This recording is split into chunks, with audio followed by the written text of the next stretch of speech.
Isabelle Quenin. Anne Cazobon, bonjour. Namasté. Alors, votre principale source d'inspiration, Anne, souvent, ce sont les transports en commun. Encore une fois, aujourd'hui, c'est ça. Mais les transports en commun, c'est pas très namasté quand même. Hein. Pourquoi? C'est la vie, c'est les gens qui nous entourent. 8h05 ce matin. Ligne 80, une adorable petite fille blonde, maximum 5 ans, avec son papa en route pour l'école. Une petite fille de la ville, donc, visiblement en pleine découverte du monde animal. Et est-ce qu'on peut croiser des ours dans la rue? Et est-ce qu'il y a des lapins aussi? Et est-ce qu'on peut croiser des loups dans le bus? Oh, tu sais, répond son papa, il n'y a pas beaucoup de loups dans le bus. Beaucoup? Non, mais il y en a. Elle est très juste, la réponse de ce papa. Et elle est tristement vraie. Dans le bus, mais aussi au bureau, à la fac, à la maison, dans la rue, il n'y a pas beaucoup de loups. Mais il y en a. Des hommes mal à l'aise avec leur masculin et qui ont une peur bleue du féminin à tel point qu'il faut qu'ils l'écrasent, qu'ils le brident, qu'ils le musellent, qu'ils l'abîment dans son expression.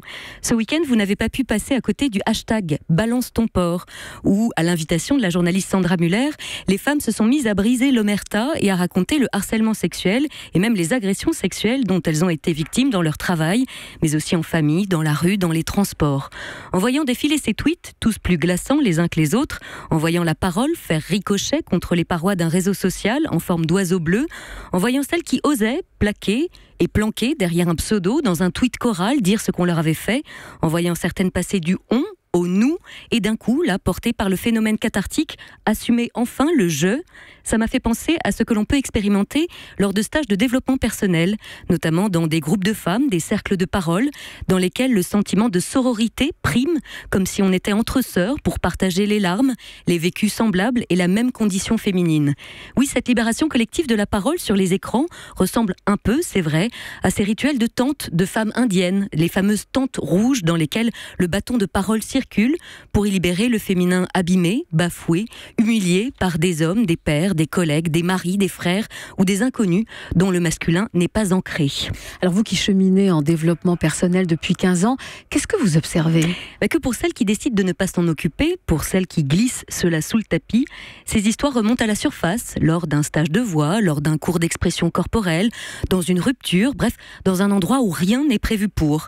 Oui, ce genre d'agression est une véritable bombe à retardement et cela ne fait pas du tout, cela ne fait pas tout de lâcher un tweet à distance derrière un écran parce que chacune de ces femmes, c'est moi, c'est vous aussi, nous sommes toutes et tous issus de lignées de femmes qui pour beaucoup d'entre elles ont souffert dans leur chair, notamment autour de leur sexualité. Alors en voyant autour et autant de souffrances écourtées en 140 caractères, j'ai espéré très fort que ces femmes feraient le pas d'après et iraient déposer tout cela dans le cabinet de quelqu'un dont c'est le métier de recevoir cette souffrance-là.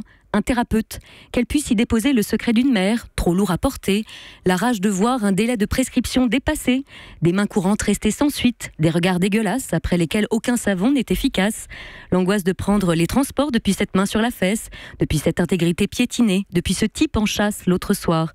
Parce que balancer son porc, c'est juste le début du commencement, et qu'un porc, c'est par définition très sale, qu'il va falloir bien plus que le temps d'un tweet pour nettoyer les dégâts. Merci Anne pour cette version du lundi d'Antidote qui a bien secoué.